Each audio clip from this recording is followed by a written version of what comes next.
On today's episode of Back the Bird, we are joined by Joel Big Rig Watson, chat about his NLL career, his junior career coming up, a really funny story about the draft. Also talk about the new NLL Unboxed initiative and catch up on some news and notes around the league. Let's get into it. This is episode 98 of Back of the Bird. All right, boys, we're back. Episode 98. Paulie, who is it? Former guest, Callum Crawford. Showtime. Showtime, baby. The Showtime episode. As always, brought to you by Cottage Springs. We're doing a nice little change up here. The morning recording. We've hit a lot of firsts in the last little while. The morning recording is definitely one of those. So we're just becoming mature guys these days, finding ways to put it in just for the fans. That's what we're all about. But again, brought to you by Cottage Springs. Get out there, try the jacked up ones, and we got some new holiday stuff coming. I got a little text from my buddy yesterday. We're going to be pumping out some information on some holiday packs and things like that. So stay tuned. They're coming. Well, let's get into it. Paulie, what's going on? None, buddy. Just speaking in the morning, just sitting in the old airport, heading over to Vancouver for training camp number 2, man. Road Warriors. The Road Warriors. This is very, very, very on brand right now. Yeah. What's the seat number? Oh, I was just gonna bring it up. 17E middle, man. I got a 5-hour flight in the middle. Brutal. I'm in one. I am in one here in like half hour. That's not good. Yeah. You're way too big of a man to be sitting in the middle of an airplane all the way there. Yeah. Hopefully someone pulls the sympathy card and be like, "Hey, we'll upgrade you." Sometimes that's happened once or twice, but we'll see. Looks like a full flight. Yeah. Paulie, besides your time in San Diego, which was like a half season, right? When was the last time you were flying to home games? So like far was like I flew into Philly, but like that's obviously like an hour flight. But when I first started, I was the ultimate road warrior to San Jose. From Detroit to San Jose, never direct. So like it was always Detroit to Atlanta, Detroit to Vegas, Detroit to somewhere, then back up to San Jose.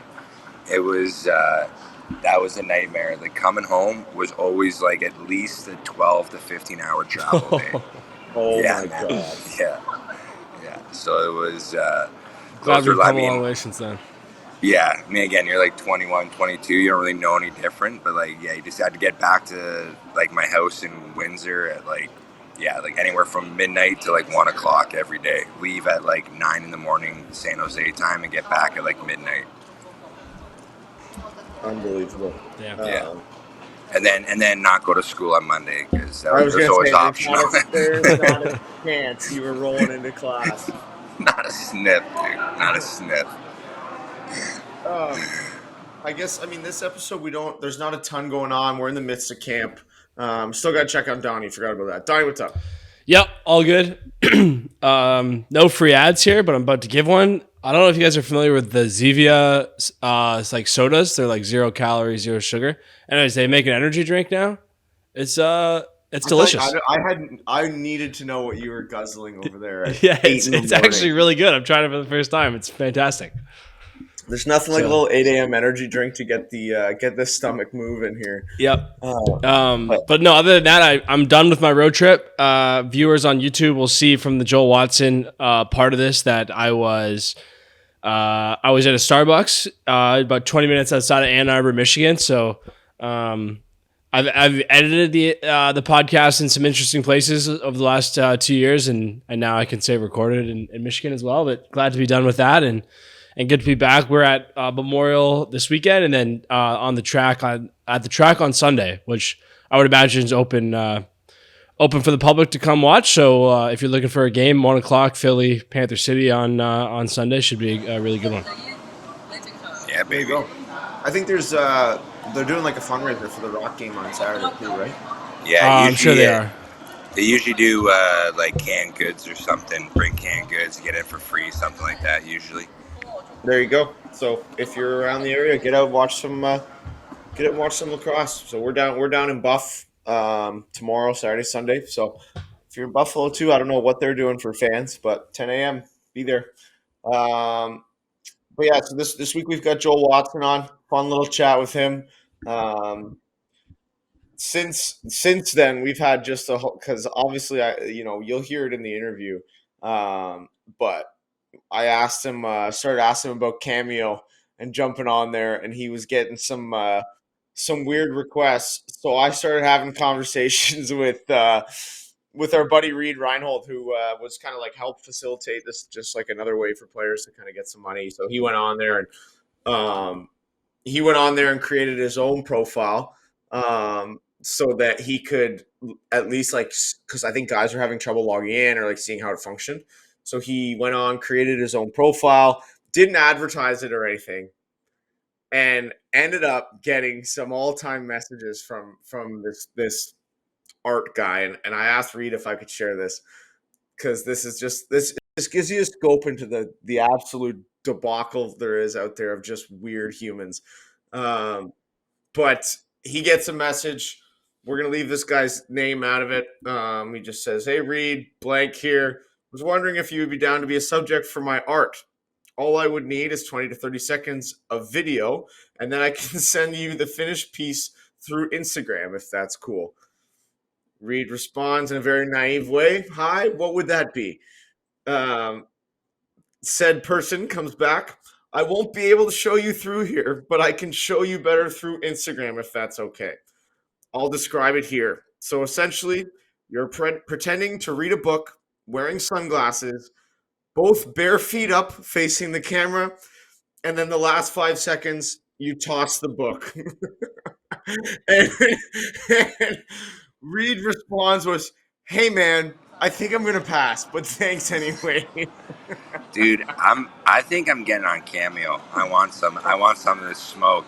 I want some of this smoke. And now my favorite part of this interaction, this person was paying $2.99 for each of those messages to send them to Reed to ask him for this picture or this video. So these absolute freaks are out there, and honestly, if times get bad, my toes are going to be all over the internet, and I'm going to be just tossing books around my condo trying to get some extra money. But just, hey, if the boys get a little harsher in court this year, then you might be on the Cameo. Oh yeah, exactly. If I start getting fines left, right, and center here, maxed out or whatever, you got it. You're gonna have to make up some money anyways. Another one, Joel. I got this one. This is sent by Joel. A message he got through his we might have to do the Cameo corner every week here with all these freaks, but this one's from another random guy. I'm not going to give his name. It says, "Joel, you rock. Let me know if you want to make money to make videos of your footwear and feet. It'd be super easy and it would mean a lot.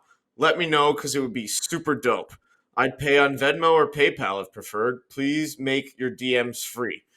Paid another $2.99 to send that. And Joel comes back, "Thanks, Jared. I'm good on the feet pics. Hope all is well." I love the responses. The boys are so polite. So polite. Yeah, I'm good.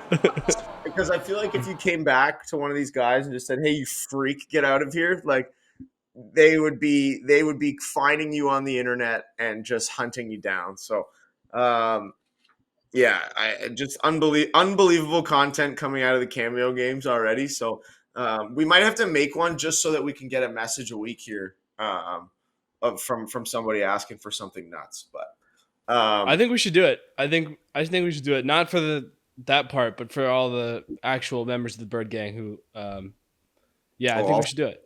All 6 of the birthday messages we're gonna have to put out there. But hey, maybe you're right. All right, Tony, we'll leave you in charge. Okay. That's like leaving you in charge of mailing stuff off. It's just never gonna get done. Oh, that's actually so bang on. Dyson sent me a text the other day. He's like, "Dude, how do I get some of this back of the Bird merch?" I'm like, "Here, let me get you some in 4 years." But I had to drop something off at the UPS store for my girlfriend, and there's a guy in there just with like 7 packages, maybe, all of them for like returning them. And I was like, I'm like so impressed with you that you're like on top of mailing shit, because that like goes so far over my head, it's not even funny. I have like no idea. I never return stuff. It's just I'm fascinated by the way that women shop, and they'll do like the online order of like 8 different things and then just like ship back 7 of them. And when I was living in Denver, it was my girlfriend and her 3 roommates. The amount of packages that came to the house were unbelievable. And by the way, there's some female listeners in Back of the Bird who are just like fucking punching their steering wheel right now because they're like, you guys are fucking idiots. That's how the world works. But I mean, we're idiots. I'm an idiot. Yeah, you're absolutely you're bang on with that. But I guess this is pretty good little timing on recording though. But I'm fresh off coming from going to see our buddy Boston Levi play last night. So how was it? It was really good. They played a great show. They did they started playing Run Baby Run in a little bit of a different way. So it was really cool. Kind of got the crowd into it. People were loving it. I had a bunch of friends from work that came and watched, and they all left. And we've got some Boston Levi's got some new fans. So it was good to see those guys and then sneak out of there. All-time responsible band move. We're talking no booze concert. Hey, they still have the drummer who said that the concert was the best day of his life the same week he got married? Yes. Yeah. Same guy. Yeah, that guy. Yeah. That guy was they're both so animated. It's that was good. Good fun. Good to see them. Again, told them I'd bring them hoodies, forgot them at home. So welcome to the Hoodwink Club. But we don't have a ton this week. Obviously, it's just camp going on. I guess the biggest news kind of coming out from the NLL is this NLL Unboxed program. So, Paul, you want me to read this thing because you're on your phone probably, eh? Yeah, that'd be great, buddy. Okay. I'm not much of a reader either. Yeah, that's fair. That's fair. That's actually why that's why I love when you read.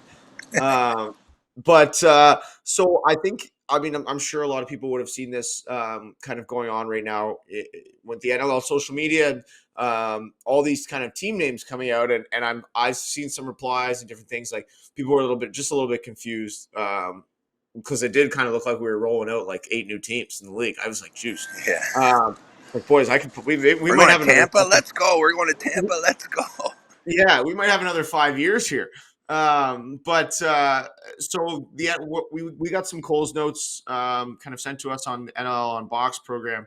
So I'm gonna read through this and then we'll kind of go from there. It's a little bit out of date just in terms of chronologically, like the teams being announced, but that's fine. So NLL Unboxed, which was announced on Monday, with the goal of bringing the box game to more boys and girls across North America. So they've started out with cities that include the 15 NLL markets plus 9 additional markets, which have been slowly announced. I don't know if they've all been announced. Can I read all of these? Yeah, maybe. Do it. Fuck it. I think most of them were supposed to be announced this week, like my Monday, okay. I think. So I think we're good. Okay. Good. So we got Baltimore, Charlotte, Minneapolis, St. Paul, Montreal, Ottawa, Salt Lake City, Seattle, St. Louis, and Tampa Bay. So each of the 9 communities have your team name. So, and I think they did a great job on this branding. Kind of just a few examples of things we saw rolled out: the Tampa Bay Snowbirds, the Ottawa Electric, St. Louis Rhythm, Baltimore Ghost Crabs, Minnesota Lake Dragons. So there's some really cool teams being thrown out there. All the brand looks cool. So essentially, the next phase of this, after they announce the teams, is this NLL Unboxed at the school. So Casey Powell's leading this charge, creating a curriculum to essentially teach lacrosse through his speed lacrosse program to a bunch of schools in those designated cities, and they'll all be kind of get some swag and gear and of those kind of mascots that we just talked about. So again, with the Olympics coming up in 2028, I think the goal is to just spread the game as much as possible to maybe these centers that hadn't seen it before. get them playing, get kids, being more active, give them an outlet, and then try to create, some lifelong fans. So, really cool stuff by the league. Casey Powell's leading that charge. Should be fun. So, and again, I think they hit a home run with the branding. So we got Paulie's wrench on. I was gonna say this is actually a good view of life in the NLL. Paulie's going through a classic airport conversation. What's up, dude? How's everything? How's the week? How's the week, buddy? Yep.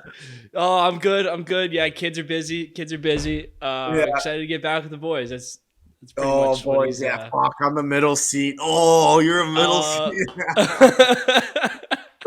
For those listening on audio, by the way, Paulie is at the airport and just saw his teammates and is giving them a hug right now. So that's people listening to the audio are like, what is wrong with these guys? Awesome. And I love he's like not even letting them know that he's literally in the middle of recording a podcast and he can't hear us. He took his headphones out. Yeah, he muted himself and took his headphones out. So we can say whatever we want about this guy. Yeah, classic. The backpack fanny pack move is nuts, but yeah, he's got a backpack and a fanny pack. He's got both hands covered. He could have so many snacks on him right now. All right, on the on the Unboxed, it seems like a very cool idea. The speed lacrosse thing I think is cool. I think it's a cool way to develop kids. I actually also think that like 3x like that 3-on-3 mini lacrosse is actually a good development tool for more experienced lacrosse players too. I think that idea is pretty interesting, and the branding seems sick. So amongst all these things, it's not the most important thing, but it's been a nice little PR boost for the league here. I think the reception has been pretty positive, and the branding is pretty cool. So that's certainly been nice. And one thing that I actually didn't really think about until you're just reading it out is I would imagine this, could be expanded in future years to hopefully expand that junior NLLs tournament, especially in areas that maybe already have some lacrosse, like a Baltimore. Obviously the main goal seems to be getting new athletes into the game and new kids into the game at a hopefully a lower cost level with the speed lacrosse and less gear and that kind of thing. But if we can get the Baltimore Snow Crabs up into the junior NLLs tournament and start to grow the game that way, then hell yeah. The fucking Snow Crabs, I love that. It's pretty sick. The branding is really good. I want it. I like the rhythm. I mean, I think they've all been good. Snowbirds is very cool, I thought. Snowbirds, everyone would know what snowbirds means, right? That's not just a Canadian term. Like, do we? I don't know. I don't. For Americans who might not be aware, snowbirds is a term for. Correct me if I'm wrong, Dan. Typically, older Canadians who start spending their winters in Florida and then their summers back in Canada. Yep, you got it. And that's a big term in the travel insurance industry, Donnie, because you're gonna want that coverage on those snowbirds. Did I tell you my grandma's story about travel insurance? No, let's hear it. So my grandma told me, I went up to see her. They live in London, and she told me that Ellie and I need to get married because she's still paying for her travel insurance, and it's very expensive because she's holding out for an American wedding. So we need to hurry up and get married so that she can stop paying for travel insurance. She pays yearly or she pays like monthly for travel insurance? Yeah. So I think it's like very hard to get travel insurance at her age, or it's very expensive for short bursts. So she's basically staying on her plan because it's, she claims, cheaper than doing it for like one weekend. You set me and Grandma up with a phone call and we'll get her dialed in. I should. I was like, girl, that is banana land. Way to do it. I don't think the best way to do it is to permanently have travel insurance if you're not traveling. I know. I don't think that's so fair, I told Elliot, I was like, just so you know, I'm not ready. You're not ready, but my grandma is fucking ready to go. Maybe you guys do a fake one. Maybe you do a fake one. What if you just do it in Canada? Do you think you can pull? You think you can also like super highly possible we do it in Canada. I'm Canadian. It's very possible. 50-50 chance. Yeah. That's funny. Paulie, how was the conversation with the boys? It was good. I was just ran into assistant coach Danny Mack and then Slip McMahon. So sorry, boys. He How's just had Danny Mac? to leave How's there. Danny Mac doing? Looking good. He's got the spectacles on. He's looking good, primed for a big weekend. He had to miss the first weekend because he was in Dubai, so he's ready to go. What? For work? Yeah, yeah, yeah. I'm just glad he got back safe. Yeah, Jesus Christ. We need to get him on for a Dubai review. Hey, speaking of Danny Mac, underrated line from that podcast was he was talking about that breakfast or that lunch they had at Earl's, and he said he had the Mount Rushmore of drinks. He had a coffee, alcohol, and a Diet Coke. I thought that was hilarious. Yeah. No, dude, Every time I'm hungover now, it's like Mount Rushmore of drinks here. The Mount Rushmore is funny. We used to get Snapchats of like from Gillies of like his desk, the desk lineup, snacks and stuff. Yeah.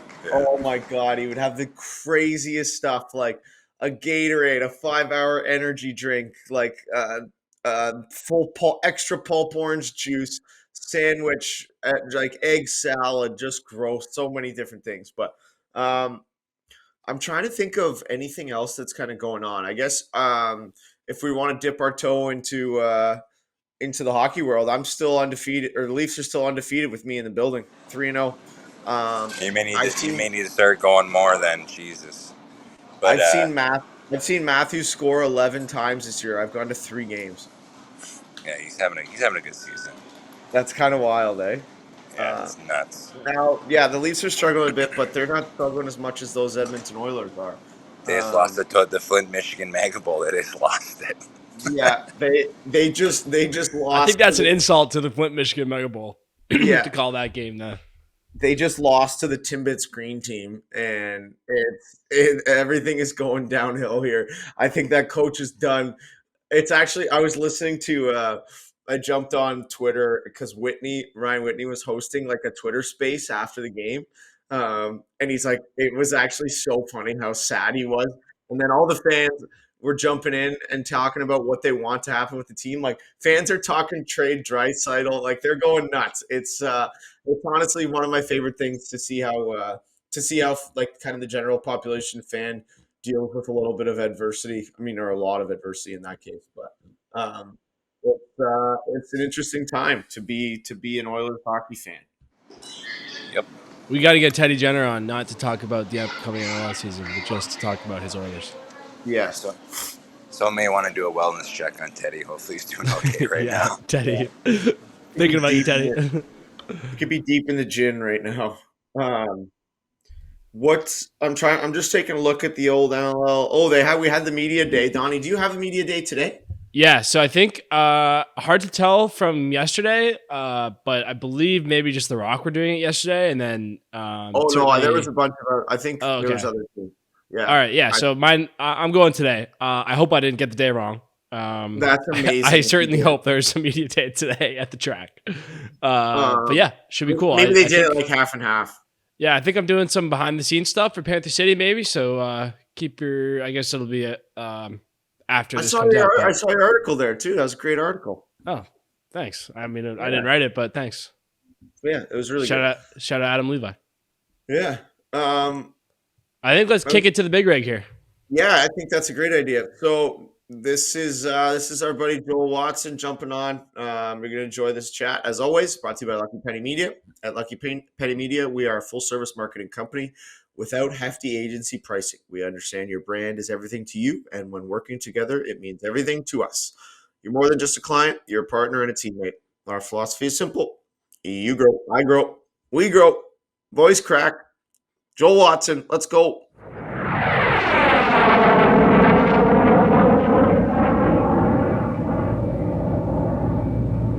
All right.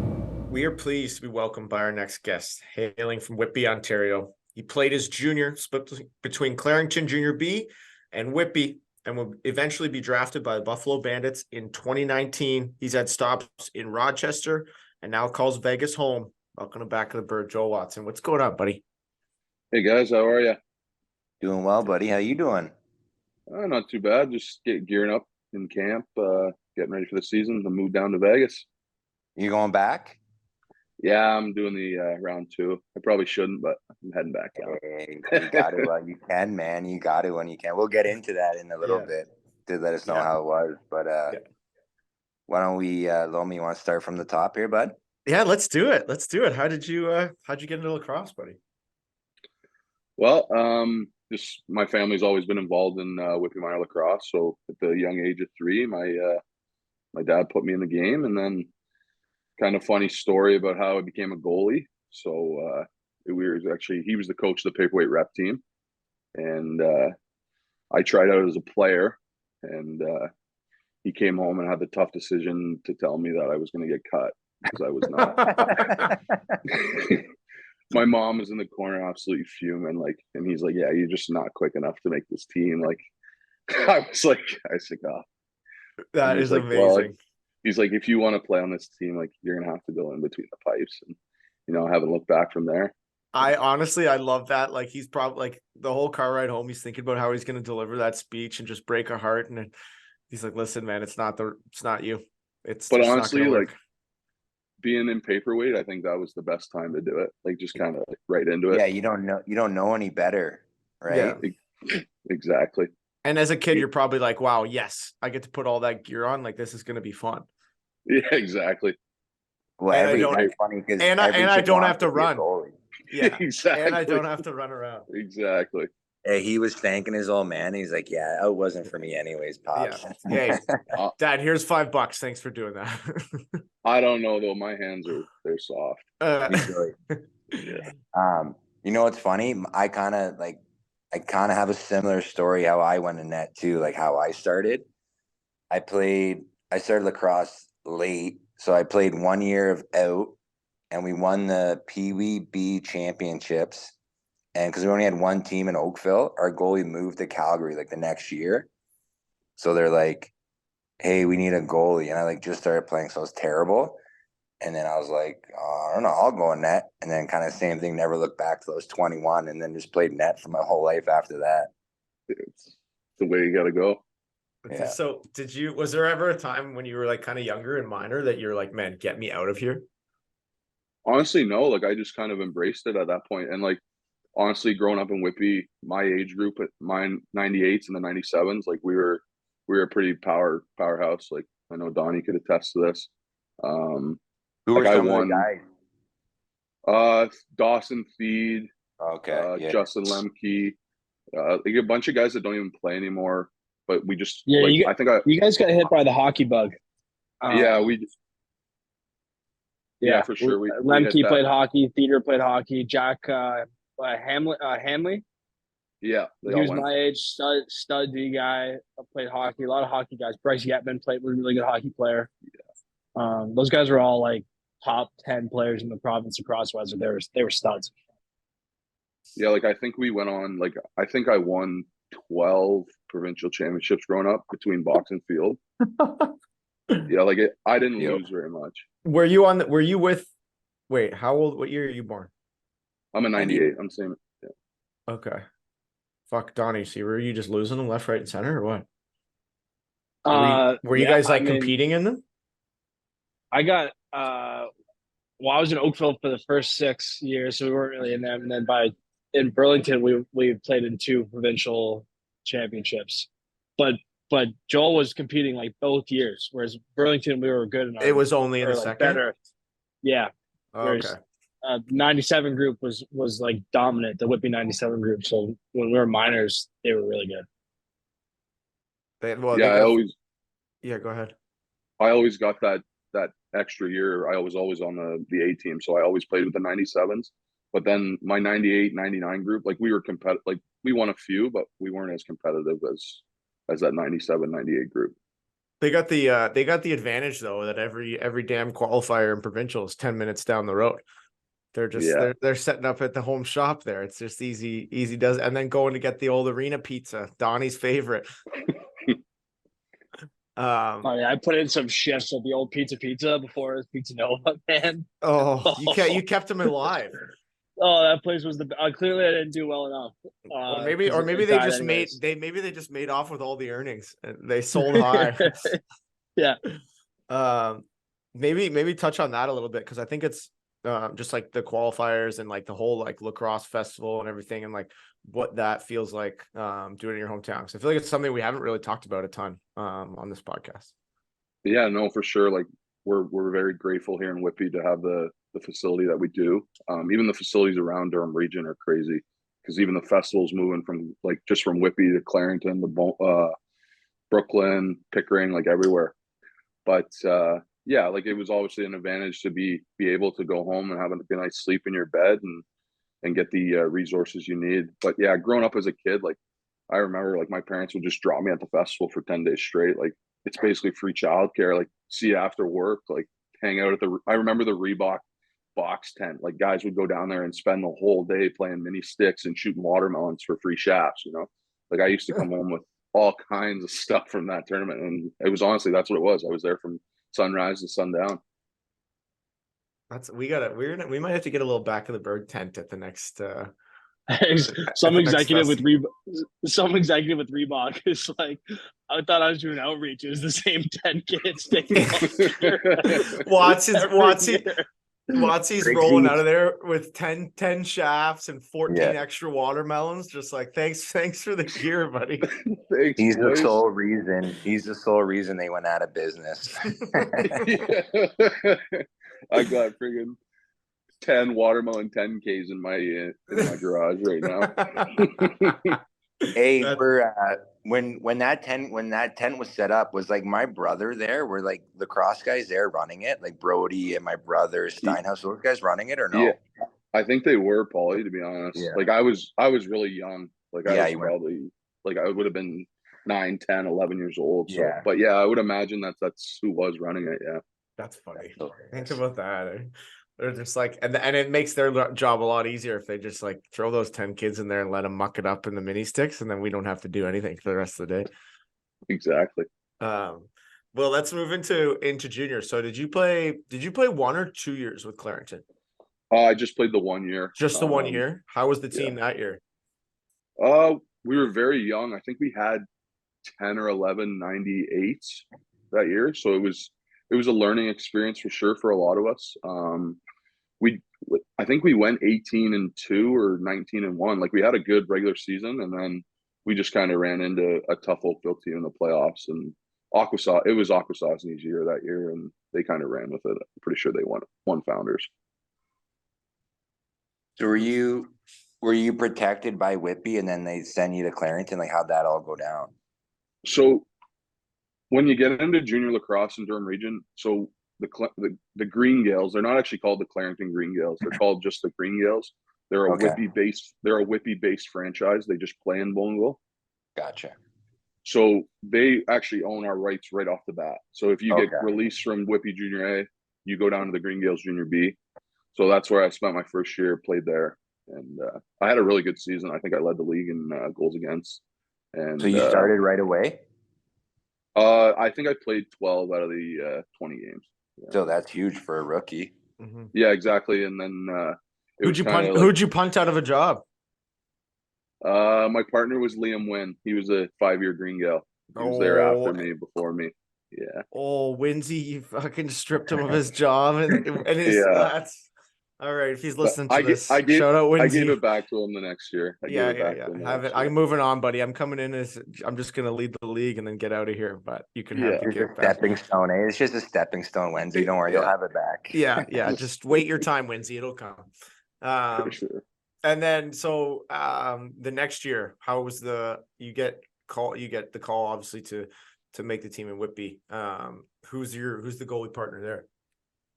It was actually Matt Carroll. We didn't have one at the beginning, but Matt Carroll. So he was my partner growing up all my life as a 97, 98. So we didn't have one at first. And then Coach Keenan, he was running the program still. He brought Matty back. Matty played the 1 year, and that was it for him. So, but we kind of split time during the regular season. And then I think I ended up finishing the one playoff series that we played. Who'd you guys play? Do you remember that? Yeah, we played Brampton. We lost in game 5 in Whitby. Packed house, like during the middle of the qualifiers, like unbelievable. Jeff Teat double overtime step down over my shoulder. Like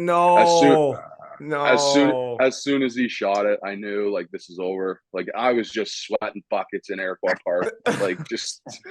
Honestly, probably just wanted to get out of there. That's too many periods. That's way too many periods. Yeah. Oh man. Yeah, that was actually a crazy game because I remember like we were down like 6-1 or something, and then Bennett Drake ran the goalie on Brampton, and it just like cued the comeback kind of. And then you get into like the first overtime that isn't sudden death back then. So it was like, I think each team scored twice in the 10-minute full overtime. And then Teeter just first minute, like I think first shot of second overtime ended it. Yeah, I remember watching that video too. He didn't even sell it, which made it like worse. Teeter acted like he was like tired of being there or something. He wasn't even excited. Yeah, no, for sure. Just too tired. Just get me out of here. Get me out of here. And then, so was there like throughout your time in junior, after that year, did you become the starter for the next kind of like 3 remaining years, or what was there? Was there a battle? Honestly, no. It was me and Dauber, Brett Dobson. So right. we kind of went back and forth and battled it out. And honestly, it was probably good for both of us to get that time, right? Because it was weird because Whitby lacrosse was in kind of like a weird spot. It was after we had just won all those Mintos, like we won them in 11, won them in 13. We were in it in 12, hosted. And then we kind of had a few years where guys were just like, yeah, I'm in. Yeah, I'm out. Like, I'll come play 3 games. I'll come play 4 games. A lot of junior C, a lot of junior B guys in the lineup all the time. But it was probably good for our development for sure to have a split there. And then, yeah, we just split the 3 years I was there. And then Dauber kind of took it over when I left. Is he a year younger than you, or 2 years younger? He's 2 years younger than me. Yeah, he came in as a first year junior. Was there 1 year out of your time in Whitby that you kind of felt like the team was in a good spot to make a run? Honestly, my first and second years when we had that like 95, 96 age, there was always that thought where we could have, okay, if we add 1 or 2 pieces, maybe we could do it. But the problem with Whitby too, like we don't have the financial backing that some of these teams have to be able to pick up some of these guys. And that's the way it is, right? In junior lacrosse now. So, but yeah, there was always that thought, but you look at some of the other teams and you just think there's absolutely no fucking chance we were making a run. Yeah. You weren't giving guys free F-150s? No, we weren't. No, we were giving them a Great Canadian meat sandwich on the way to the game in the bus. That's about it. You guys used to do the.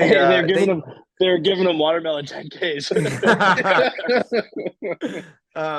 Didn't Whitby, Paulie, correct me if I'm wrong, I feel like I remember this from like early in my time in junior, but like they used to do like gift cards for player of the game or something, didn't they?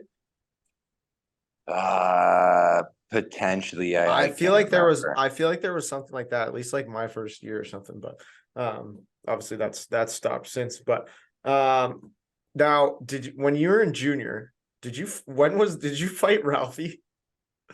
Yeah, I fought Ralphie. I think it was my 3rd year junior because it was Dauber's first ever junior A game. Okay. That's the only reason why I know. So we were in the Bunny Barn. It was the first game of the season. Like the boys were jacked to get there, like Whitby Orangeville first game. And then I think we were putting it to them pretty good. End of the second period, you got to walk like the full length of Tony Rose to get off into the corner.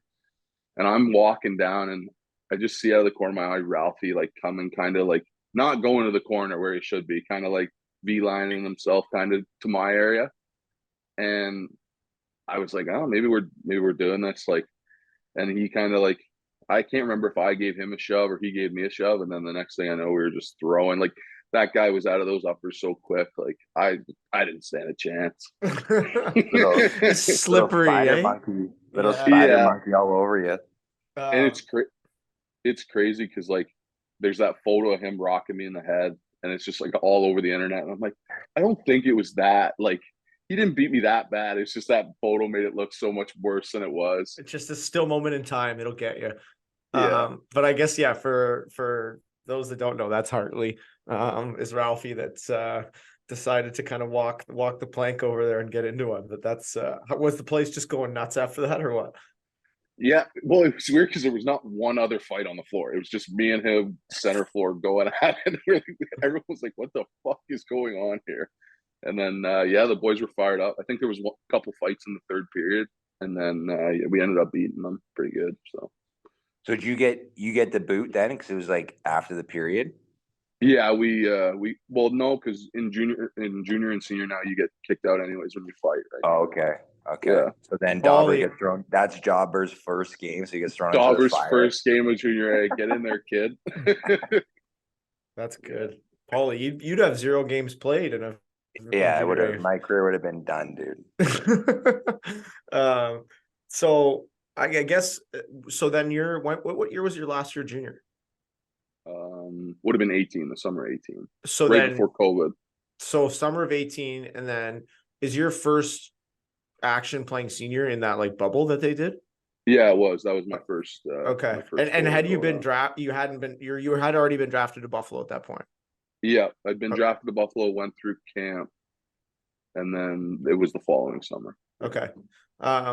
So what was I mean, to play your first kind of senior experience in like whatever the fuck that thing was? How did how did that feel? Well, the Brooklyn Lacrosse Club, we had a ton of guys and 4 goalies, so it was kind of like we played every 4th game for goalies. Oh wow. So yeah, so I think I only played 2 out of the 10 games. Like I started 2 out of the 10 games.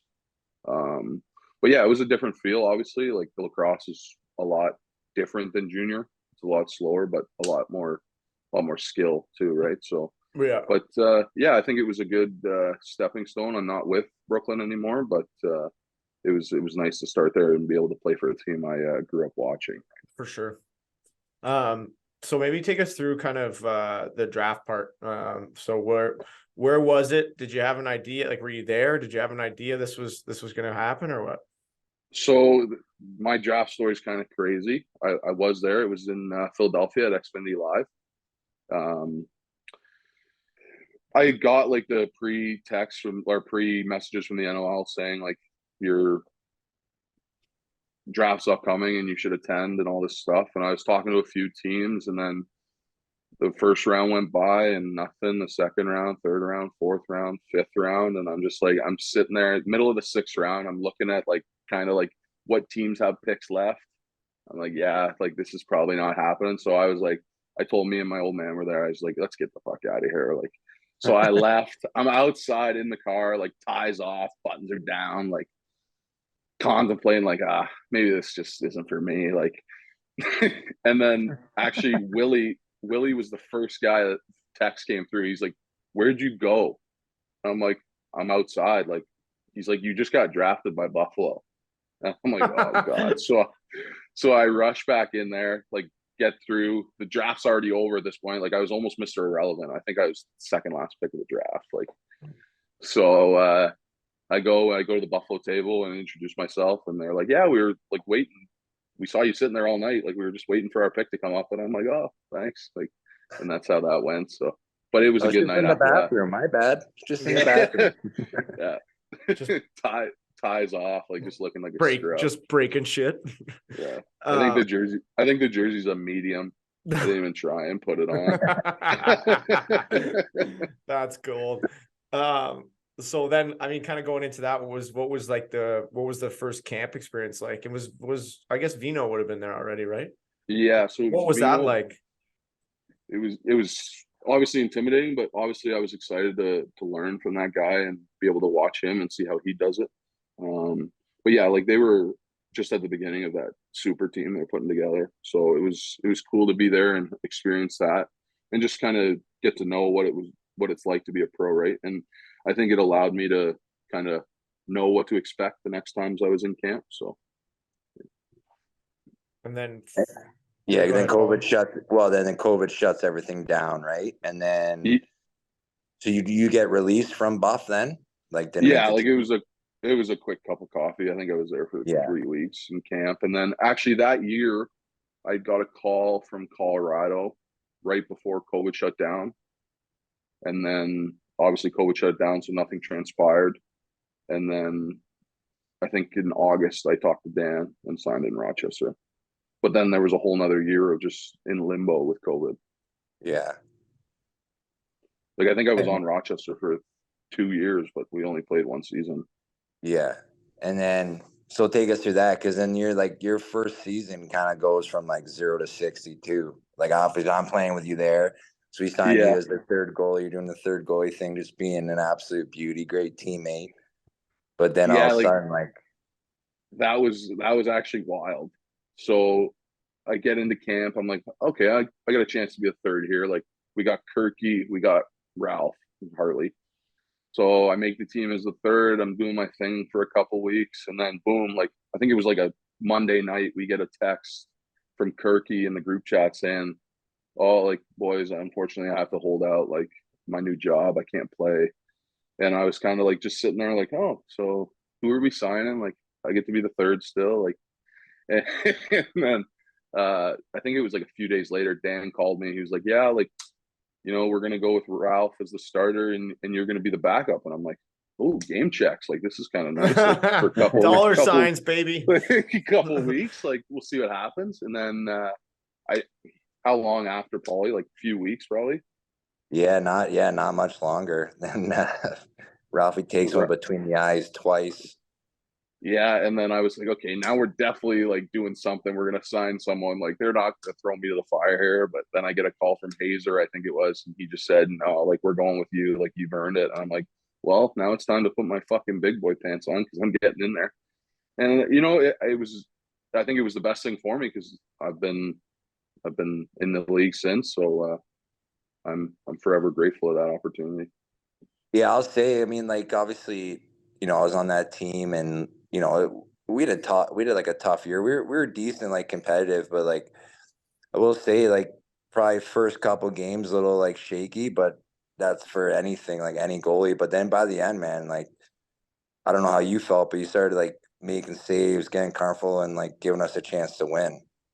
Yeah, no, I exactly what you said. Like that first game against New York, I don't think I stopped a ball for the first I think they went 5-for-5. I think. Yeah, and I was like, oh fuck, here we go. And then, but no, once like obviously, I think that even that second game, I think we lost 9-6 in Saskatchewan. Yeah. Like, Yeah. I think I played solid, and I think I gave the guys a chance to win, hopefully. But yeah, it was just we had a tough time burying the ball that year. I found. Oh yeah, for sure. Some circumstances. Blame the old guys, eh? Yeah. Always. I like it. But yeah, so then from then, obviously moving to the next year, I guess the trade to Vegas happens at the draft. Is that right? Yeah. So the expansion draft came, and they had made that trade for Hutchcraft and the first overall pick, and for Bertrand, and going back the other way to Vegas. And then I kind of saw the writing on the wall of what they were trying to do there. So I think me and Dan had a conversation, honestly, later that day maybe, and he just said, he's like, no, like, it's like I want you to come to camp, I want you to compete, like, and then we'll discuss that. And I basically told him, I was like, I think with my opportunity last year, I didn't really want to go back to being a third goalie. I think there was a chance for me to go play somewhere in this league, at least to swing a door.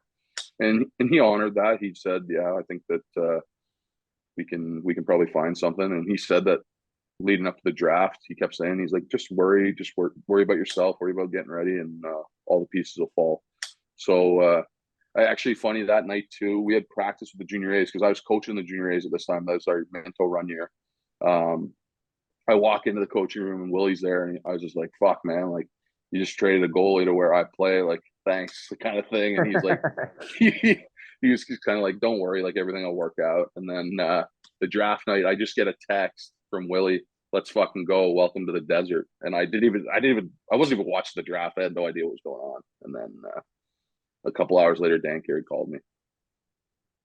That's awesome. I mean, obviously awesome in terms of kind of an opportunity for you. And now, as soon as that happens, are you in your mind like, I'm moving to Vegas, I'm living there year one, or what? Yeah, that was the instant thought. Like, why not? Right? I've never been to Vegas. I'm 24 years old. Like, let's get down there and start building this thing. And you wouldn't believe just the community. Like, yeah, people think Vegas, they think of the Strip, and they think of gambling, and they think of the bright lights, but it's honestly like a hometown feel, like Whitby, Ontario. That's interesting. Yeah, no, it's funny, like again, to like a lesser or to a more degree, like you hear that like in the NHL and stuff too. Like I think Vegas was at one point the biggest like growing city in America, but like everyone's like, man, the suburbs are actually like super legit. But anyone ever thinks about the Strip, but it's supposed to be like one of the best places to live, like in America. Yeah, it's honestly, guys, like it's crazy. Like I live in Summerlin. Well, that's where I live, and that's where the most of the players live. It's honestly like every day. Like and the people are so nice. Like it's friendly. The school communities are unbelievable. Like it's cool to be there and see the fans that are locals that have just attached onto lacrosse so quickly and are so compassionate about a sport that they have no idea what's going on before. They still have no idea. But we're gonna get there and we're gonna teach these people how to love the game like we love the game and keep playing the game. And like box lacrosse does not exist there. And we're gonna try and put that on the map. What's and I mean I saw your house when you kind of we were at one of those runs leading up to the season. You showed me some pictures or whatever. Like, walk me through what it's like living in that shack in Vegas. Yeah, it was a pretty nice house, right? Like, because you never know, like what you hear stories about player housing, and you just think, oh, like what am I walking into? But they took care of us pretty good, and that house was something else. Like the backyard, just that like little soaker tub with the turf. Like I was chipping golf balls all day in the backyard, just into the pool, into the friggin' parking lot behind our house, and just shanking them. Yeah, not chipping, just shanking them. Yeah, but and then the golf course was right behind there was a golf course. Like what course? What track? Angel Park. Okay, that's supposed to be a hidden gem. I actually just saw that on Instagram. It's like a hidden gem in Vegas. Oh man, it's an unbelievable spot. I think I played probably 20, 30 rounds there. Wow, that's so sick. Yeah, that's so sick. Polly's torched now. Yeah, let's stop talking about lacrosse. Let's talk about more golf. Hey, dude. Who were you living with? Sorry, Donnie. Yeah, who were you living with? No, that was going to be my question. Yeah, so I lived with Connor Kirst, Jackson Subak, and Landon Kells. How messy. Yeah, it was pretty dirty. It was a pretty dirty place, but we cleaned it up pretty well when we were moving out. We had a lady come in and she cleaned it up pretty nice. Are you guys all single guys that were down there or what? Me, Subak, and Kells are all single, but Kirsty's got himself a woman. She's back in Philadelphia, I think, is where she lives. But, so, yeah. Hey, what's it like living with Kirsty? Just an all time beauty. I'm lucky enough to play with some of his brothers, and the stories about Connor are just legendary. What was that like? Because man, those more like Canadian audience may not know. Not just Kirsty, those Kirst brothers are just unbelievable people, right? But Connor is so disciplined in how he goes about his everyday life. Like it's absolutely crazy. Like he goes to work, goes to the gym, comes home, eats, goes to bed. But like the way he eats the same things every day, like I couldn't imagine eating what he eats because like I just looked at him, I'm like, yeah, no thanks. Like, but he's such a genuine human and such a good guy to live with, and I'm hoping to live with him again this year down there. So, but yeah, maybe his old lady moves down and just home cook meals every day, eh? Yeah, no, I think I think she works for the NFL, so I think she's pretty busy on the road. So, but yeah, no, he's a great dude to live with. All right, so let's get into it. What are the watering holes? What were the boys doing after games? Where are we going? Yeah, so we had an in. Well, the first week we went to XS, which is inside the Wynn. It's a really good spot. And then we switched it up the next week. We went to Omnia. But like which is inside Caesar's Palace, our whole team kind of went. We spent that $6,000 from the PA pretty quick, like on one bottle. Like it's got a glass of water. Got a glass of water each. It's not hard to spend there, and then we kind of built up like this relationship with this guy, with this promoter that kind of let us into XS most weeks with bottles, booth, and then kind of like built that relationship. But then we went to a couple other spots. We went to On the Record. I think Paulie went there. Yeah, that was a cool little spot. I like that spot. It wasn't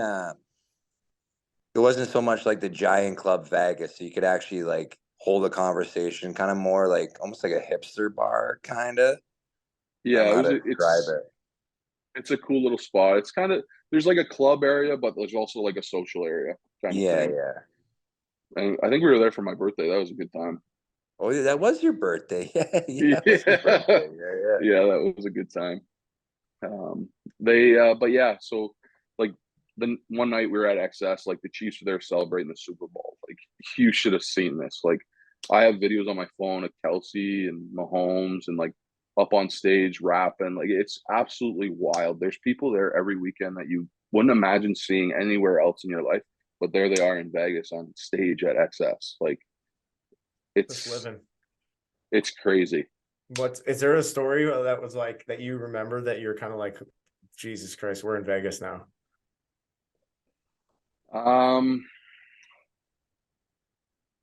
Honestly, just like every weekend, man. Like every weekend is like a different movie. Like Yeah. you come outside the club, it's like 6 a.m. You look outside and you're like, I have to go home. Like the light, like the birds are chirping. I need to go home. So I would go like sleep till like 3, watch football the rest of the day, kind of thing. Yeah. Just living, rolling. Yeah. It's wild how late they go there, and they just like, because you have no idea what time it is You don't outside. they have no care of what time in the world it is. No, there's no rules. No. Just a free place, just buzzing. Yeah. Unbelievable. Wayne being at we were lucky enough to play there for the first game, and Wayne being there was pretty cool too. I gotta imagine that was up there. Yeah, no, like our ownership group is just cool to begin with, just to think about it. But yeah, Wayne being there, Joe, I think Steve was there. I don't think DJ was there, but it still, like, those guys embracing it and being a part of it. DJ was there. He just forgot to leave XS to get to the game.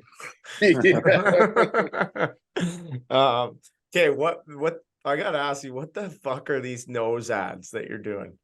The nasal cleanse. What is that? So this company started a partnership with our team. I don't know if they still have it or not. I haven't heard about it for this season, but so they needed a couple guys to kind of promote their product. So, and they were paying us, so I was like, yeah, like I'll do it. I don't care.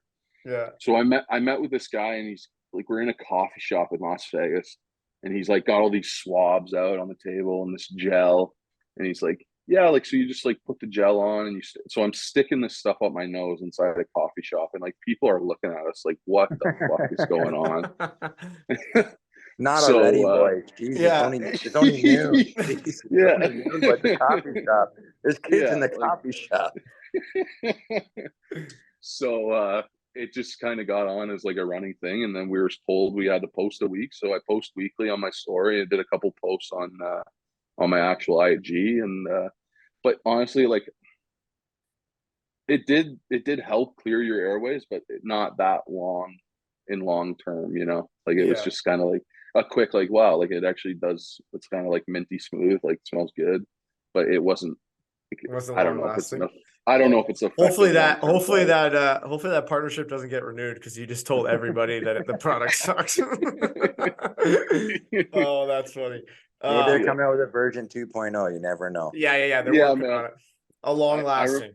I remember I posted like an actual post on my Instagram, and like the comments were just disgusting. So I had to take the comments down, remove commenting. I was like, my mother's on here, like she does not need to see any of that. Like, you're just asking for it, posting one of those though. And now I see you're a Cameo guy now too, eh? Yeah, you know, like I've done a couple. It's no way. Free money, so like why not? Yeah, that's through the PA, right? Or who's that through? Through the PA. Yeah, I might have to jump on it. Man, honestly, like I've got like $36 in the last week for just saying a couple words. Man, some kid sent me a message on Cameo. It cost him $5. Just like send me one on Instagram. It's free, bud. He's just racking up his parents' credit card just to say you're his favorite goalie. Just back and forth talking to the big rig. Hey, maybe we should see if we can do like a Back of the Bird cameo. It's like the three of us together. We can just bang them out. I like it. That'd be awesome. On Zoom. Yeah, I think we can organize that. And maybe we'll reach out to the nasal boys too there and see if we can get a sponsorship. But we'll wait for the 2.0 product though. Was there like a moment for you, you know, maybe outside of like your first game or something that it was kind of like I'm in the NLL now sort of thing?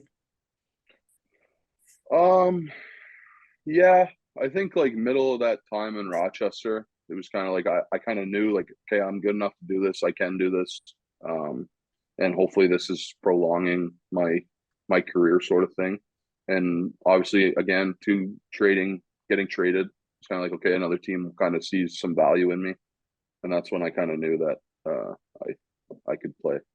What's or give us? I mean, one of my all-time favorite teammates, Jacob Rouet. What's it like hanging with that guy?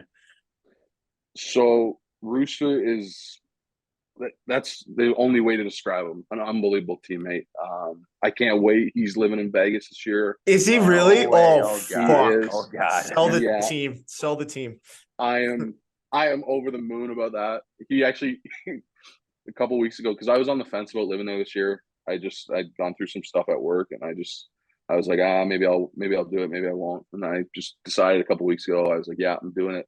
He was the first guy I texted. I was like, Rooster, we're living, like, let's do it. He's like, let's go. Like, he's so pumped to get down there. And yeah, I love that guy. Yeah, he's an all-timer. I like, ultimate competitor too. Unbelievable exactly. player. Yeah, and he just loves the battle, loves the grind leading up to it too.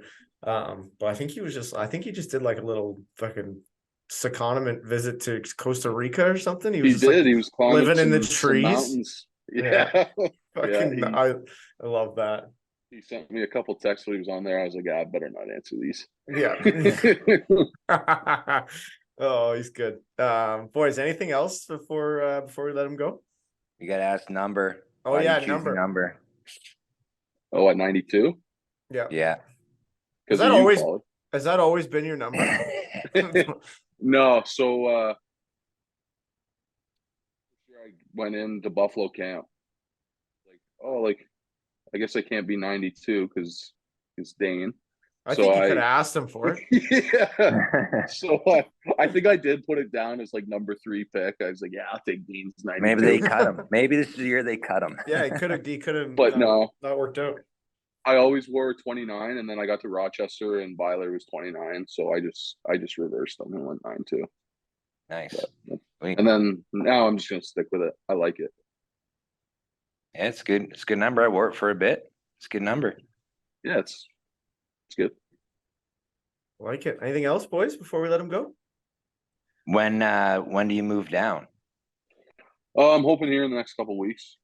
They haven't decided anything yet, but they gotta figure out where they're putting everyone and everything like that. So when that's all settled, I'll get down there. Sweet. Well, how you gonna drive or fly? So last year I flew and they shipped my car. But I might do the drive this year. Yeah, why not? Go see some stuff. Yeah, you might as well. Barkley, he did the drive last year and he stopped in some pretty cool cities. So it's like, maybe I'll do that and just take a week and do it, Because I did the Vegas to Vancouver because I played summer ball at West. Yeah. And then I did the Vancouver home, that's a terrible drive, but it was just cool to do it, right? So yeah, 100%. Just add to the experience list, man. That's awesome. Exactly. Check those boxes. I'm young and dumb. That's yeah, it. Exactly. Yeah. Beauty, man. Awesome. This was awesome, Whipper. Rigsy, thanks, buddy. Thanks for coming on. Yeah, appreciate it. Thanks for having me, boys. This was awesome. Yeah, all the best in the desert this year, buddy. Can't wait. All right, big guy. Awesome. We'll see you. Thanks, buddy. See you, boys.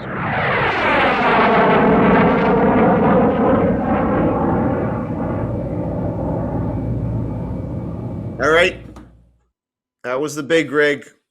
What a chat. What a character. Just living in Vegas. Hanging. Yeah. So fun. What a laugh on that guy, eh? His laugh is just contagious. It just makes you want to crack up. Big man laugh. Yeah. Yeah. It's awesome. Oh, fuck. Yeah. It's, that's good stuff. But a couple stories I thought were hilarious, by the way. The draft story, very funny. I think you'll see that on Instagram this week. And then the story is just about the old festivals and the Reebok 10Ks and just like basically bumming. Parents leaving him there for 10 hours. Just see you later, yeah. When he said free childcare, I was like, dude, that's fucking hilarious. That is so funny. Oh, man. So, yeah, thanks to Big Rig for coming on. I'm excited to do a follow up check in on him and our buddy Jacob Rouet living down in Vegas. I think maybe that would be a fun little segment, just a little mid season check in to see if the boys are alive. But so Paulie's, you're Vancouver bound. Donnie, you're hanging in Oakville, and I'm off to Buffalo. So there's a lot of moving parts. This is the time again. You're going to be the boys are getting away from the old significant others, the families, everything like that. So make sure to do your sucking up during the week. Um, I was told I had to give a shout out to the wives and girlfriends at this time. Um, I don't know if any of them are listening, but No, there's my your wife shout out. doesn't. Yep, me neither. Your wife Me doesn't? neither. No, Yeah. my mom does. I think though. Your mom and your sister? Yeah, my sister for sure. She's our number one fan. Hey, Did she- Mrs. Dawson or Sister Dawson, if you ever want to come on the show. Sister Dawson. It's not. She's not 400 years old, and Sister Jean. Well, I didn't know what her name was. Calling her Mrs. Dawson, she probably wouldn't appreciate that compared to Well, you can call her, Mrs. you can call her Dawson. Mrs. Greer. Mrs. Greer. Oh, I forgot about that part. Yeah. Fuck. So. You tried your best. It's all good. Yeah, I was blunt. This is sort of No, fun. it was good. It was fine. It just sounded funny because I just saw Sister Jean on Twitter. Dude, I saw something on Twitter that Sister Jean went to high school in 1937. They said she's driving around before the Second World War. Like, that's amazing. Paulie, I saw that there was an Instagram clip, I guess just before we'll wrap up in a second, but that from that Honey Pond golf course we did for Brad Gilly's bachelor I party. know it's been all over the place, man. You guys are. I feel like you guys were like the originators of it. We got in early, man. Now Yeah, it's man. like I bet you through the roof pricing. the place. So that I looked up that house when they bought that house. It was on Zillow. It was like 1.6 million. They're renting it out for like 25, 30 grand for a weekend. Just insane how much money they're probably making. But yeah, I think that pretty much does it for episode 98. Again, shout out to Bar Down. Our boys at Lionize are revamping. They're coming back. Wow. From the dead. The fucking Undertaker meme of all Undertaker memes. These I guys thought are they were coming out of done. the I casket. thought they were done. I thought it was over. But you said they're in the midst of revamping their product. I think they were acquired by somebody. So you want it, you got it. BCAAs, creatine, multivitamins, protein, whatever you need. And I think we'll have some more information on that upcoming. Go check out the merch. Get it for people for Christmas. Hopefully we're going to work on like maybe a little discount thing there. What else? Oh yeah, Cottage Springs stuff. Obviously, just go give that a sample. You can't go wrong with a little vodka soda around the holidays. You don't want to be getting too plump. Too many stouts, too much. Yeah, keep the calories down, but the percentage up with these jacked up ones. Anything else, boys, before we wrap it up? Okay, awesome. And again, huge shout out to our boys in Boston, Levi. What an awesome show. Awesome band. People were just walking out of that place like, how are those guys not bigger yet? But they're getting their chance. They're headlining shows now, putting in the work. So again, go give them a listen. You listen to their music every week, whether you like it or not. You've got no choice because we shove it down your throat here. But please, yeah, go give them a listen. Share their music, and we'll talk to you guys next week. Peace.